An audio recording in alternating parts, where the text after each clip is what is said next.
আজ তো বৃহস্পতিবার, তো আজ আমি প্রচুর তাড়াতাড়ি উঠেছি।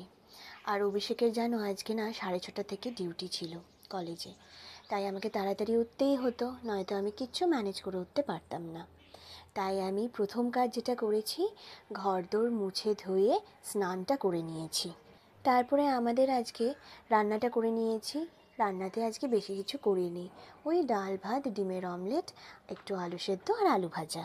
আর জানো আজকে আমি ভেবেছিলাম ঠাকুরের জন্যে একটু বেসনের লাড্ডু বানাবো, আর সময় ছিল এবং আমার লাড্ডু বানানোর ইচ্ছেটা প্রবল ছিল।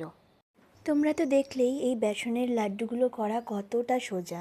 প্রথমেই আমি গ্যাসটাকে গরম করে একটু ঘি ঢেলে নিয়েছি। তারপরে হলো গ্যাসটাকে একটু লো ফ্লেমে দিয়ে আমি বেসনটা ঢেলে নাড়াচাড়া করে তারপরে চিনি ঢেলে নিয়েছি। আচ্ছা জানো আমার কাছে না খেজুরি গুড় ছিল, তো ওটা আমি দিয়ে দিয়েছিলাম। দিয়ে তারপরে এটাকে পুরোটা নামিয়ে হালকা হাতে লাড্ডু বানাতে হবে। আমার প্রচণ্ড গরম লাগছিল হাতে, তাই আমি পাশে এক বাটি জল নিয়ে নিয়েছিলাম, বানাচ্ছিলাম। জল দিয়ে হাতটা ঠান্ডা করে আবার আমি লাড্ডুগুলো বানাচ্ছিলাম।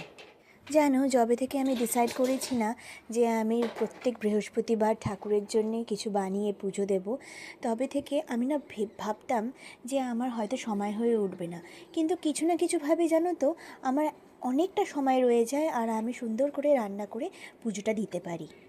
আজকে আর আমি বাইরে থেকে ফুল কিনে পুজো দিইনি, নিজেরই বাগান থেকে একটু ফুল ছিঁড়ে নিয়েছি, সেটা দিয়েই পুজো দিয়েছি।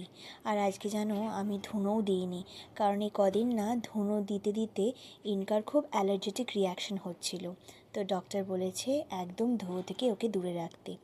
তো ঘরে যতটা পারি ধূপকাঠি কম জ্বালাই, এবং তাতে না অনেকটা ওর প্রবলেম কম হচ্ছে। আজকের ব্লগটা এখানেই শেষ করছি। তোমরা খুব ভালো থেকো, সুস্থ থেকো।